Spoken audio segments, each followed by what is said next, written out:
여기 처녀이신 건줄 아나? 알죠. 청춘에 간 사람. 네네네. 본인이 그건 연관된 연가가 보여. 본인 조상 외에. 안녕하세요, 김성수입니다. 점집에서 직접 사주를 보면 정말 맞는지 많은 분들이 궁금해하실 거예요. 그래서 이제 저도 궁금해서 유명한 무속인 분들을 검색해 보았고, 그 중에서 실성암 정보살님께서 촬영을 해도 된다고 하셔서 제가 직접 방문해서 사주를 보았습니다.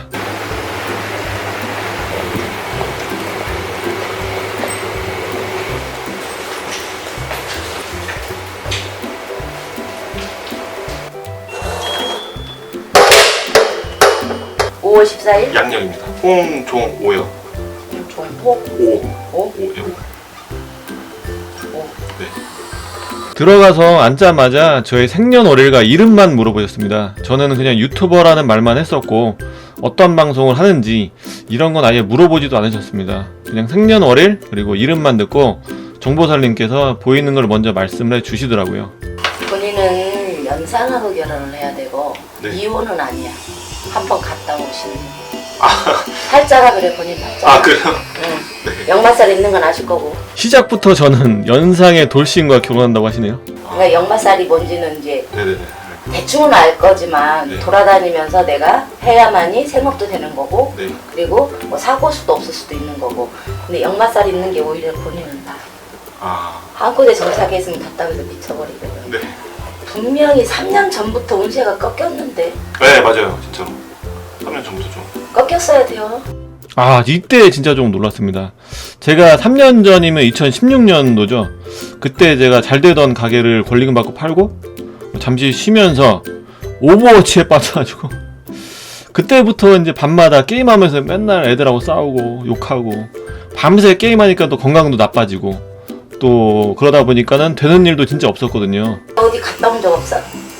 빈집이나 뭐 아, 예. 호기심이나 네. 직업상 갔던 적 있었을 건데. 와, 이때 진짜 소름이 확 돋았습니다. 왜냐면은 제 방송 오래 보신 분들은 아시겠지만 제가 예전에 흉가 체험을 꽤 했었습니다. 아시죠?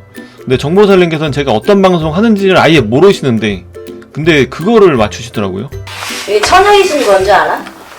알죠. 청춘에 간 사람. 네네네. 그런 귀신이 내 조상 말고도 귀신이 많아요. 네. 그치? 그렇다고 우리도 무당인 나도 다 귀신이 보이면 나도 미쳐서 못 살아. 네네. 본인이 그런 연관된 연가가 보여. 본인 조상 외에, 아, 본인네 조상 외에. 그래서 네. 귀신은 나의 존재를 알리기 위해서 찍는 거야. 그래서 네네. 힘들어져야 우리 같은 사람은 또 찾아오거든. 아, 그래야 이유를 알 거 아니야. 네.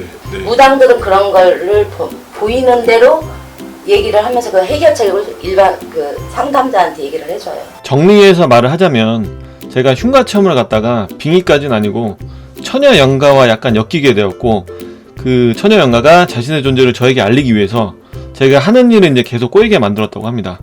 왜냐면 그렇게 해야 제가 무속인을 찾을 테고, 무속인 분은 처녀 영가의 존재를 보고 저에게 말을 전해준다고요. 하지만 이제 너무 걱정할 필요는 없다고 합니다. 조상님은 이제 잘 모시면 조상님이 잘 지켜주신다고 하시네요. 본인은 43살이 가야 펴. 요때 43살부터 좀 풀려서 45살 때 가면 손에 보이는, 조금이라도 보이게 뭐를 지을 수가 있다. 가장 궁금한 결혼은 언제 하는지에 대해서 물어보았습니다. 그럼 결혼은 언제쯤? 43살이었잖아. 아, 그 이때 이제 결혼이 돈하고 돈이- 결혼할 무렵에 금전도 같이 돌아버리는 거지. 아, 그게 운이에요. 본인의 운. 결혼도 43살에 한다고 하시네요. 그러니까 지금 안 된다고 기죽지도 말고, 뭐 네. 기죽을 사람도 아니지만 내 속내가 잘 안 보여. 아, 터놓고 얘기를 안 해. 예, 좀 안 하는 편. 나 혼자 고민하고 내가 혼자 결정해. 근데 다 옳은 거는 아니야. 제 성격도 진짜 딱 맞추시더라고요. 진짜 저는 좀 제 개인적인 얘기를 남들한테 좀 잘 안 하거든요. 그리고 뭐 결정할 때도 이렇게 혼자 좀 고민하고 혼자 결정하는 편입니다. 근데 이제 제가 결정한 것들이 이제 모두 다 옳은 건 아니니 주변의 의견도 잘 들어보라고 하시네요. 그럼 이제 제가 이제 방송을 이렇게 유튜브를 하고 있는데, 그럼 어떤 거를 이제 좀 저한테 맞는 그 마른 건 말고, 네? 마른 거는 이게 옷 같은 거잖아. 마른 거, 이불 뭐 이런 거. 아, 네네네. 종사를 하게 되면 음식 잘하네. 세 군데가 다 마른 거면 본인은 아무것도 되는 게 없어. 그렇다고 그쵸. 또 가지치기는 하지 말어. 너무 가지치기도 아니고. 그렇지. 아, 그러면 본인이 안 따라줘서 못해. 정신이 없거든. 그죠. 마른 거, 물이 없는 거. 예를 들어서 옷 패션 같은 거는 저에게 안 맞는다고 하시네요. 물 있는 거 위주로 3가지 정도 컨텐츠를 잡아서 방송을 하라고 조언해 주셨습니다. 그리고 놀란 건 바로 요리를 잘한다고 말씀하시네요. 저는 한식, 양식, 일식, 중식, 조리기사 자격증을 취득을 했거든요. 그리고 또 방송을 진행할 때 너무 무리하게 많은 컨텐츠는 하지 말라고 하시네요. 그래도 이게 주춤거릴 때 누가 손을 뻗쳐주는 사람들이 있었잖아, 본인한테. 네, 맞아요. 그게 귀인이고. 네, 네. 그러니 그 사람이 내가 잘하든 못하든 나를 위해서 말해줬으니까 본인은 그게 너무 고마워서 그런 걸 못 잊는단 말이야. 네. 43살부터는 운세가 그 전 과정보다는 좀 나아진다 이거야. 그러니까 우리가 말년운이라고 그러잖아. 네네. 말년. 그러니까 40이 넘어야 풀리는 거예요, 본인. 초반에 정보살님께서 말씀하셨던 흉가체험 방송에 대해서 이제 그럼 제가 어떻게 해야 할지에 대해서 다시 한번 물어보았습니다. 그냥 내 목적으로만 간 거지. 네. 호기심 발동, 뭐 네. 목적. 근데 왜 영가들은 그런 생각 안 해? 네. 너 같으면 하겠냐? 그죠. 내가 한 번라도 거기서 갇혀 있는데 어떻게든 빠져나오려고 그러지? 네. 그러니까 본인은 몰랐던 거잖아. 그러니까 가르쳐 주는 거야. 네. 앞으로는 그런 실수하지 말라고. 본인 잘 된 게 뭐 있어? 그러면 흉가를 갔어. 네. 젊어서 뭐 처녀 몸으로 죽었어. 강간을 당해서 죽었던, 살해를 당해서 죽었던. 네. 그래도 뭔 일이 생겨서 거기다 갇혀서 죽은 자리에서만 영가는 머물어요. 네. 직업이 됐든 뭐가 됐든. 네. 그런데 이제 영가들 상대로 일을 할 일이 생기면 꼭 물어보고 가. 상갓집에 우리가 함부로 가지 말라고 말할 때도 있잖아. 네. 그치? 네. 똑같은 거야. 흉가체험은 웬만하면 하지 말고 만약에 하게 돼도 무속인 분들에게 물어보라고 하시네요. 지금 개털이냐? 네, 지금.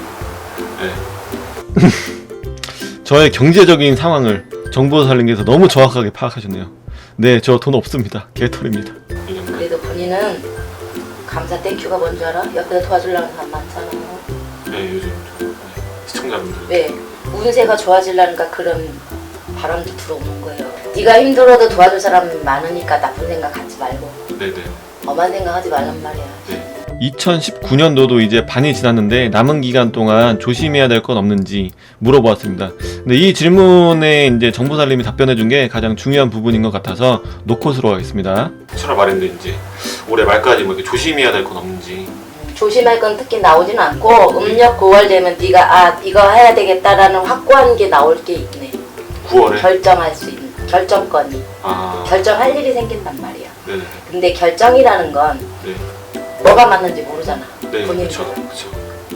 네, 무당인 내가 말해주는 거니까 네. 있을지 없을지 난 몰라. 내가 보이는 것만 말하니까 네. 9월에는 좋은 쪽으로 결정을 하게 된다 이거야 본인이. 제가. 이게 어떻게 보면 네. 인생이라는 게 그 결정 한타가 잘못돼서 나쁜 길로 빠지는 사람도 있어. 네.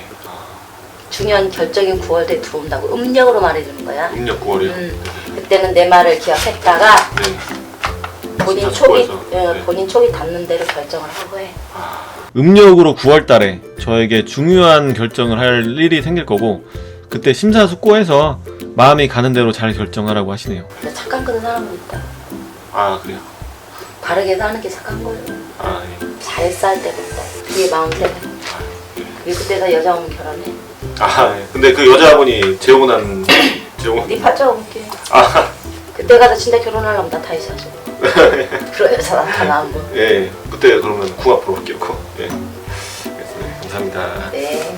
마지막은 43살의 여자가 나타날 거라고 하시고 저는 그 여자분과 제가 만약 결혼하게 되면 궁합을 보러 다시 오겠다고 하고 마무리를 했습니다. 저의 개인정보가 나오는 부분은 편집을 했지만 저의 과거와 그리고 현재는 정말 잘 맞추셨습니다.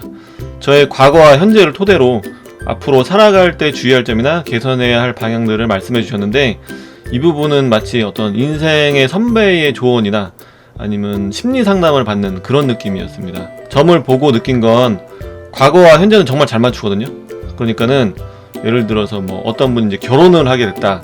근데 결혼하기 전에 결혼하는 상대방이 이제 뭐 직업이나 재산 뭐 이런 거를 나를 속였는지 진짜인지 거짓인지, 결혼을 한 부부가 뭐 남편이 좀 바람을 피는 것 같다, 부인이 바람을 피는 것 같다, 요런 거는 이제 오셔서 물어보시면은 이거는 정말 잘 맞추실 것 같아요. 그리고 이제 중요한 미래에 대한 확인은 조금 시간이 걸릴 것 같습니다. 정보살님께서 이제 큰 틀로 두 가지 미래를 말씀해 주셨는데, 첫 번째가 43살에, 제가 43살에 연상의 돌싱과 결혼한다. 두 번째가 올해 2019년 음력 9월에 그 큰 결정을 해야 할 일이 생긴다.